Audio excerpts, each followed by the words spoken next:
एक छोटे से पहाड़ी कस्बे में बर्फ से ढकी चोटियों के बीच एक सुनहरा रिट्रीवर कुत्ता रहता था, जिसका नाम मैक्स था। वफादार, शांत और हमेशा सतर्क रहने वाला मैक्स 10 साल की एक लड़की एमा का सबसे अच्छा दोस्त था। एमा को रोमांच बहुत पसंद था और मैक्स हमेशा उसके साथ रहता था। एक ठंडी सर्दियों की दोपहर, एमा और मैक्स अपने केबिन के पीछे वाले एक परिचित रास्ते पर थोड़ी सी सैर के लिए निकले। बर्फ गिरनी शुरू हो चुकी थी और चारों ओर का दृश्य किसी जादुई दुनिया जैसा लग रहा था। एमा आगे आगे दौड़ रही थी और मैक्स बर्फ के टुकड़ों को पकड़ने की कोशिश कर रहा था।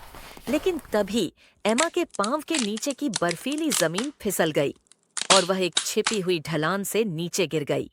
वह दो चट्टानों के बीच फंस गई और उसका टखना मुड़ गया। वह न तो चल सकती थी और न ही किसी को ठीक से आवाज दे सकती थी। मैक्स दौड़कर ढलान के किनारे तक आया और जब उसने एमा को नीचे फंसा हुआ देखा तो वह बेचैन होकर भौंकने लगा। एमा ने कमजोर आवाज में कहा, मैक्स, मदद लेकर आओ। मैक्स ने थोड़ी देर देखा, फिर मुड़ा और पूरे जंगल से होते हुए केबिन की ओर दौड़ पड़ा। वह लगभग 1 मील का सफर था, बर्फ, पेड़ और ढलानों से भरा। लेकिन मैक्स रुका नहीं। वह सीधे केबिन पहुंचा, दरवाजे पर भौंकने और पंजे मारने लगा, जब तक कि एमा के पिता ने दरवाजा नहीं खोला। मैक्स, एमा कहाँ है? उन्होंने उसकी घबराई हालत देखकर पूछा।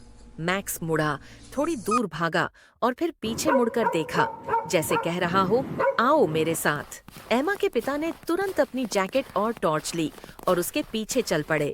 मैक्स उन्हें सीधे उस जगह ले गया जहां एमा गिरी थी। जब उन्होंने एमा को देखा तो वह ठंडी, घायल और डरी हुई थी, लेकिन जिंदा थी।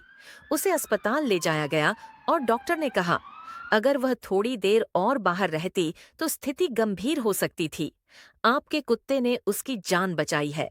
उस दिन के बाद से पूरे कस्बे में मैक्स को सिर्फ एमा का पालतू नहीं, बल्कि एक सच्चा हीरो माना जाने लगा।